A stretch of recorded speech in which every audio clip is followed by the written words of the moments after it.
মানুষের জীবনে সবথেকে সুখের সময় এবং আনন্দের সময়টা হলো শৈশবকাল। সেই সময়, সেই বয়স যখন মানুষ পেরিয়ে যখন আস্তে আস্তে একটা স্বাভাবিক বয়সে আসে, সাবালক হয়, তারপরে সাবালক থেকে যখন একটা পরিপূর্ণ জীবন বলতে সে সংসার জীবনে চলে আসে একটা পুরুষ, তখন হলো তার বাস্তবতা বা বাস্তব জীবনে চলে আসে।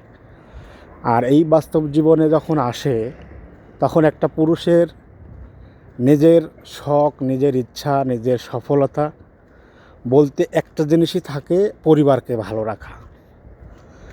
আর এই সময়টাতে একটা পুরুষের নিজের বলতে কোনো কিছু থাকে না। একটা পুরুষের নিজের বলতে কোনো কিছু থাকে না। তার সবসময় চিন্তাভাবনা থাকে তার পরিবার, তার বউ বাচ্চা, তার ফ্যামিলি, মা বাবা, তাদেরকে ভালো রাখবে কেমনে, তার সঠিক উপার্জনে, এই যে অর্থের জন্য যে জীবন চলা, উপার্জন করতেছে পরিবারকে ভালো রাখার জন্য।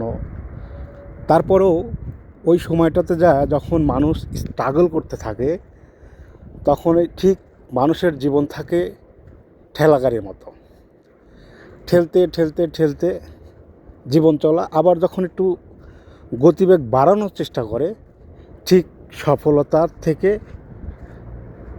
পাশিটকে চলে যায় অন্যদিকে।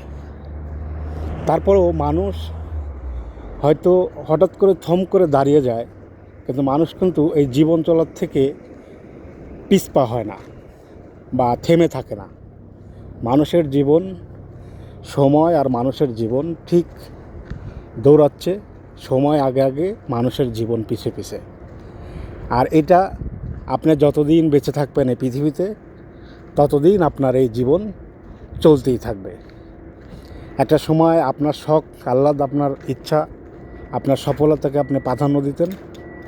এখন যখন আপনি পরিপূর্ণ বয়সে চলে আসবেন সংসার জীবনে, তখন ওই জিনিসটা আপনার ইচ্ছা থাকলেও আপনি করতে পারবেন না।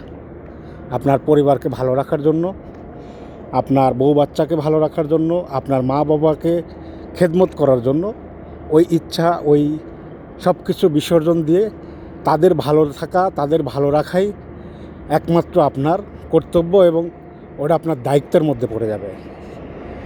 আর পুরুষের জীবন তখনই হলো সফল, যখন পরিবার ভালো থাকবে, তার বউ বাচ্চা, মা বাবা ভালো থাকবে, তাদেরকে নিয়ে সুখে থাকবে, সেটাই হলো তার সুখ। পৃথিবীতে মানুষ সারা জীবন বাঁচবে না, কিন্তু তারপরেও মানুষের জীবন চলা এর জন্যই, এই সব কিছুর জন্যই মানুষের জীবন চলা। মানুষ পৃথিবীতে সারা জীবন বাঁচবে না, এটা আমি আপনি সবাই জানি। কিন্তু একটা পুরুষের এই যে দৌড়ানো, এই এতটুকুর মধ্যেই। তো ভালো থাকবেন। ভিডিওর কথা বা ভিডিও ভালো লাগলে অবশ্যই লাইক, কমেন্ট, শেয়ার করবেন।